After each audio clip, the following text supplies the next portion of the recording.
নমস্কার, স্বাগত আপনাদের সোশ্যাল বাংলার পর্দায়। এই মুহূর্তে আমি আপনাদের সাথে রয়েছি পূজা।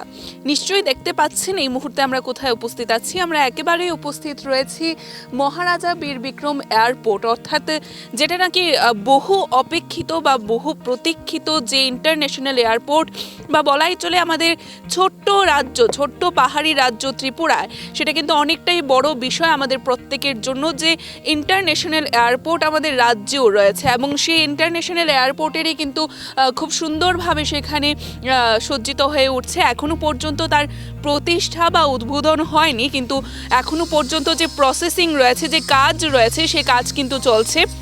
আপনাদের দেখানোর চেষ্টা করছি যারা কর্মচারীরা রয়েছেন তারা কিন্তু এখনও সেখানে উপস্থিত রয়েছেন তাকে আরও সুন্দর করে তোলার জন্য, এবং অনেকটা বড় ভাস্ট এরিয়া নিয়ে কিন্তু এই ইন্টারন্যাশনাল এয়ারপোর্টটি রয়েছে। এবং অবশ্যই এই বিষয়ে আমরা কথা বলার চেষ্টা করব, যিনি এয়ারপোর্টের ডিরেক্টর রয়েছেন ওনার সাথে কথা বলে বিশেষভাবে আমরা জানার চেষ্টা করব যে এই এয়ারপোর্ট কবে থেকে শুরু হতে চলেছে। কেননা আমাদের ছোট্ট রাজ্য ত্রিপুরাবাসীদের জন্য সেটা একটা বিশেষ আকর্ষণ যে আমাদের রাজ্য ত্রিপুরায় আন্তর্জাতিক বিমানবন্দর, এবং সেখানে কবে থেকে তার উদ্বোধন হতে চলেছে এবং কবে থেকে তার এখানে আমাদের আগরতলার ইন্টারন্যাশনাল এয়ারপোর্টে ইন্টারন্যাশনাল ফ্লাইট এসে নামবে, সেটা কিন্তু প্রত্যেকের জন্য আকর্ষণ। আমরা সেই বিষয়গুলো জানার চেষ্টা করব, এবং এখানে আমরা অবশ্যই দেখানোর চেষ্টা করছি যে এখানে অনেকটাই বড় একটা ভাস্ট এরিয়া রয়েছে, এবং সেটা কিন্তু ভাবার বিষয় যে ভাস্ট এরিয়াটা কিভাবে ব্যবহার করবেন, অর্থাৎ যারা এয়ারপোর্ট অথরিটি রয়েছে তারা এই বিষয়ে কিভাবে চিন্তাভাবনা করছেন, এই বিষয়টি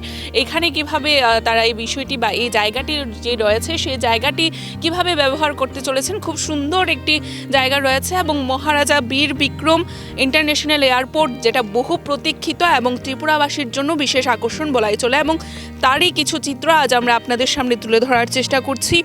একেবারেই আমরা রয়েছি ইন্টারন্যাশনাল এয়ারপোর্টের যে বাইরের চিত্র আমরা তা দেখানোর চেষ্টা করছি, কেননা এখনও পর্যন্ত তার প্রতিষ্ঠা বা উদ্বোধন হয়নি, সে কারণে ভেতরে প্রবেশ করে তার বিশেষ কোনো চিত্র আমরা আপনাদের সামনে তুলে ধরতে পারবো না। কিন্তু আমরা অবশ্যই আপনাদের দেখানোর চেষ্টা করব ইতিমধ্যে ইন্টারন্যাশনাল এয়ারপোর্টের যে ভাইরাল হওয়া বা সেখানে বলাই চলে যে উঠে আসা কিছু চিত্র রয়েছে যেগুলো আমাদের কাছেও রয়েছে, সেই চিত্রগুলো আমরা দেখানোর চেষ্টা করব।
এবারে আমরা আপনাদের সামনে দেখানোর চেষ্টা করছি এই সেই ইন্টারন্যাশনাল এয়ারপোর্টের এন্ট্রি পয়েন্ট, যাতে করে যারা বিমান যাত্রীরা রয়েছেন বা সেখানে ইন্টারন্যাশনাল এয়ারপোর্টের যাত্রী হবেন আগামী দিনে সেখানে প্রবেশ করবেন, তারা এই দিক থেকে প্রবেশ করে সেখানে যে রাউন্ডটি রয়েছে একটা বড় ভাস্ট এরিয়া রয়েছে, এবং সেখানে রাউন্ড সেখানে করে একেবারেই কিন্তু আমরা দেখানোর চেষ্টা করব এদিকটাতে কিন্তু তারা সেখানে নামবেন। যে ইন্টারন্যাশনাল এয়ারপোর্টের যে অ্যারাইভেল পয়েন্টটা রয়েছে, একেবারে আগমনের যে পয়েন্টটা রয়েছে সেই পয়েন্টে কিন্তু নামতে হবে প্রত্যেককে, এবং তারপরে কিন্তু ডিপার্চার হচ্ছে যে রাস্তাটি দিয়ে, সেটাও আমরা আপনাদের দেখানোর চেষ্টা করব। একেবারে খুব সুন্দর কিন্তু একটি ভাস্ট এরিয়া নিয়ে তৈরি করা হচ্ছে এই আন্তর্জাতিক বিমানবন্দর। নমস্কার, এবারে আমরা আমাদের সাথে পেয়ে গেছি এয়ারপোর্টের যিনি ডিরেক্টর রয়েছেন, ওনার সাথে আমরা গোটা বিষয়ে জানার চেষ্টা করব, এবং আমাদের সাথে আমরা পেয়ে গেছি এয়ারপোর্টের ডিরেক্টর স্যারকে। স্যার, প্রথমেই স্বাগত আপনাকে সোশ্যাল বাংলায়। আপনার নাম? मेरा नाम राजीव कपूर है और मैं यहाँ विमान पथक निदेशक पद पर कार्यरत हूँ। স্যার, আপনার থেকে প্রথমেই জানতে চাইবো এই যে ইন্টারন্যাশনাল এয়ারপোর্ট তা কবে থেকে শুরু হতে চলেছে বা ইনাউগুরেট আমরা কবে উদ্বোধন হতে দেখব? टर्मिनल बिल्डिंग हमारी बिल्कुल तैयार है और इसका इनाग्रेशन हमें पिछले माह ही कर देना था, लेकिन क्योंकि हमारे स्टेट में म्यूनिसिपल कॉरपोरेशन के इलेक्शंस थे और इसलिए हम लोगों ने इसको थोड़ा पोस्टपोन किया है और अभी इस दिसंबर एंड में या अगले माह में हम लोग इसको इनाग्रेट कर देंगे और इसका उसके बाद जल्द से जल्द हम इसका ऑपरेशनलाइजेशन भी कर देंगे।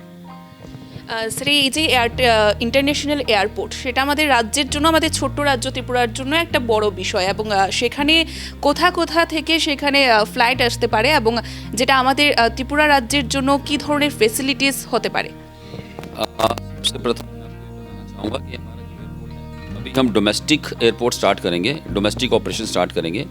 जो अभी यहाँ ऑपरेशंस चल रही हैं हमारे एयरपोर्ट्स जो है डिफरेंट इंडिया से, दिल्ली हमारा एयरपोर्ट है, हमारा कैलकाटा है, गुवाहाटी है, शिलोंग है, लिंगपोई है, ये सारे एयरपोर्ट्स हमारे कनेक्टेड हैं अगरतला के साथ और इवन बेंगलोर भी है और कनेक्टिंग फ़्लाइट हैदराबाद भी है, चेन्नई भी है। तो अभी हम करंट जो हमारी 19 फ़्लाइट्स हैं, 19 शेड्यूल फ़्लाइट्स हैं आने की और 19 जाने की, तो 38 फ़्लाइट्स के साथ ही हम लोग वहाँ स्विच ओवर करेंगे। उसके बाद जैसे ही भारत सरकार और राज्य सरकार द्वारा निर्धारित होगा कि इंटरनेशनल फ़्लाइट स्टार्ट होंगी तो उसको भी हम स्टार्ट करेंगे। उसके लिए हम पूर्ण रूप से तैयार हैं। हमारा जो नया एयरपोर्ट है उसमें सारी फैसिलिटीज़ इंटरनेशनल एयरपोर्ट्स के लिए रेडी हैं, बट अभी स्टार्टिंग में डोमेस्टिक ऑपरेशन से स्टार्ट करेंगे हम लोग। उसके बाद फिर हम इंटरनेशनल एयरपोर्ट जो है हमारा इंटरनेशनल ऑपरेशंस बाद में।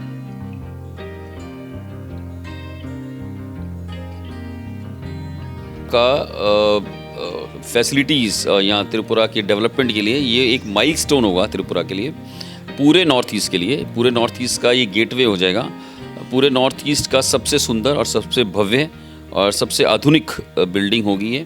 इसके अंदर हम एक समय में जो अभी हम 500 पैसेंजर डील कर पा रहे हैं, 1200 पैसेंजर एक टाइम पर डील कर पाएंगे। 4 एरो ब्रिजेस रहेंगे हमारे पास, 6 हमारे पास पार्किंग स्टैंड रहेंगे। इसी तरह से जो हमारे चेक इन काउंटर्स 14 हैं ये बढ़कर 20 हो जाएंगे। अभी हमारा जो एक्सरे मशीन स्टैंड अलोन के साथ होता है, जिसको आप लोग मैनुअल भी बोल सकते हैं, वो इनलाइन बैगेज हैंडलिंग सिस्टम हो जाएगा। हमारा जो सिक्योरिटी होल्ड एरिया में जो भी एक एक्सरे मशीन है वो बढ़कर हम कम से कम 4 एक्सरे मशीन, इसका मतलब है 8 DFMD, मतलब 8 सिक्योरिटी स्क्रीनिंग के साथ 2 एंट्री गेट। तो उसके बाद हमारा जो कंजेशन है एयरपोर्ट का बिल्कुल ख़त्म हो जाएगा और स्मूथ फ्लो होगा। अंदर हमारा जो एयरपोर्ट है उसके अंदर आप देखेंगे ऊनाकोटी और यहाँ का जो बैम्बूज़ है उसकी हमने कृतियाँ लगाई हैं और अंदर हमारा एयरपोर्ट इतना सुंदर बनाया है कि ये देखने लायक होगा। अभी मैं बोलना ज़्यादा नहीं उचित समझता, लेकिन जब आप देखेंगे तो आप दंग रह जाएंगे इतना सुंदर और इतना भव्य एयरपोर्ट देखकर। तीसरा, यहाँ पर जो हमारे फूड एंड बेवरेजेस हैं उसका हमने ऑलरेडी मास्टर कॉन्ट्रैक्ट दे रखा है। सारे इंटरनेशनल ब्रांड्स यहाँ पर आएंगे। बाहर फूड कोर्ट आएगा जिससे पैसेंजर्स के साथ साथ जो जनरल पब्लिक हैं वो भी इसको यूज़ कर पाएंगे। तो आने वाले टाइम में ये गेटवे हो जाएगा नॉर्थ ईस्ट का और यहाँ से पैसेंजर मूवमेंट के साथ साथ जो बाहर के लोग हैं वो भी इसको एक पिकनिक स्पॉट की तरह से बाहर का जो एरिया है उसको यूज़ कर पाएंगे। और साथ में इसकी साथ साथ जब पैसेंजर्स मूवमेंट बढ़ेगा, आप जानते हैं कि हमारा बांग्लादेश बॉर्डर साथ में है, अखूरा बॉर्डर। अभी अखूरा बॉर्डर हमारा बंद है, टूरिस्ट एंट्री बंद है, लेकिन जैसे ही शुरू होगी तो ये इंटरनेशनल एयरपोर्ट बांग्लादेश के यात्रियों के लिए भी एक सुविधाजनक केंद्र रहेगा, क्योंकि आसपास के एरिया में कोई इंटरनेशनल एयरपोर्ट नहीं होगा, जिससे हम सारे लोग इंडिया के भी और बांग्लादेश के भी, जो भी हमारा मैत्री दिवस गया है उसके अकॉर्डिंगली भी हम लोग, भारत सरकार जो हमें फैसिलिटेट कर रही है, तो बांग्लादेशी भी इस एयरपोर्ट को यूज़ कर पाएंगे राज्य, भारत और पूरे विश्व में कहीं भी भ्रमण करने के लिए।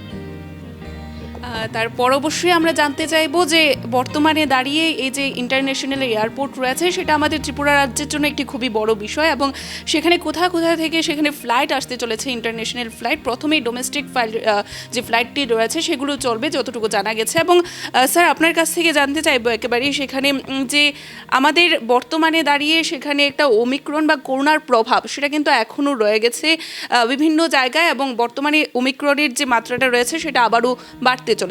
তো সেখানে দাঁড়িয়ে আপনাদের ইন্টারন্যাশনাল এয়ারপোর্ট যদি শুরু হয়ে যায়, তখন যদি সেখানে করোনার প্রভাব থাকে তবে আপনারা কি ধরনের ব্যবস্থাপনা রাখবেন সেখানে? अभी जो पैंडेमिक है हमारा पहला स्टेज और दूसरा वेरिएंट आ चुका है। अब तीसरा वेरिएंट जो आया है उसके लिए हम पूर्ण रूप से तैयार हैं, क्योंकि पहले भी हम 2 वेरिएंट्स को डील कर चुके हैं और हमारे यहाँ पर पुराने एयरपोर्ट पर भी हमने इसको बहुत अच्छे से व्यवस्थित किया था। हमने यहाँ पर जो त्रिपुरा सरकार का हमारा मेडिकल डिपार्टमेंट है, जो राज्य का जो मेडिकल डिपार्टमेंट है, उसके साथ मिलकर हमने यहाँ पर एक टेस्टिंग सेंटर बना रखा है एयरपोर्ट के अंदर, और जहाँ से पैसेंजर्स का वो स्क्रीनिंग करते हैं, थर्मल स्क्रीनिंग करते हैं, और फिर बाहर एक अलग से हमने उनको एक जगह दे रखी है, टेंट सा दे रखा है, टेम्प्रेरी शेड दे रखा है, जहाँ पर वो लोग टेस्टिंग करते हैं। तो हम लोग पूरा ध्यान रखते हैं कि जो भी अराइविंग पैसेंजर आए वो कोई भी जो है कोरोना संक्रमित होकर राज्य में प्रवेश ना कर सके। यदि वो करता है तो उसका पूरा जो भी राज्य सरकार के नियम है उसके हिसाब से क्वारंटाइन किया जाए। दूसरा, जहाँ पर हमारे एयरपोर्ट के अंदर व्यवस्था का हिसाब है, अभी हम लोग स्क्रीनिंग के साथ साथ जो 6 फीट डिस्टेंस मेंटेन करना है, इवन हम लोगों ने कमेटी बना रखी है, जो लोग बिना मास्क के एयरपोर्ट पर जाते हैं हम उनका चालान काटते हैं। तो इसलिए सारी जो भी नॉर्म्स हैं भारत सरकार के और राज्य सरकार के, हम पूर्ण रूप से यहाँ पालन कर रहे हैं, और यही सारे रूल्स हम नए टर्मिनल बिल्डिंग में भी फॉलो करेंगे, ताकि किसी भी तरीके से इस पैंडेमिक को यहाँ पर ना फैलाया जा सके, स्पेशली एयरपोर्ट से। স্যার, বিশেষভাবে শোনা যাচ্ছে এখন বর্তমানে যে ইন্টারন্যাশনাল এয়ারপোর্ট সেখানে বিভিন্ন রাজ্যের মতো আমাদের রাজ্যেও তা প্রাইভেটাইজেশন করে দেওয়া হবে।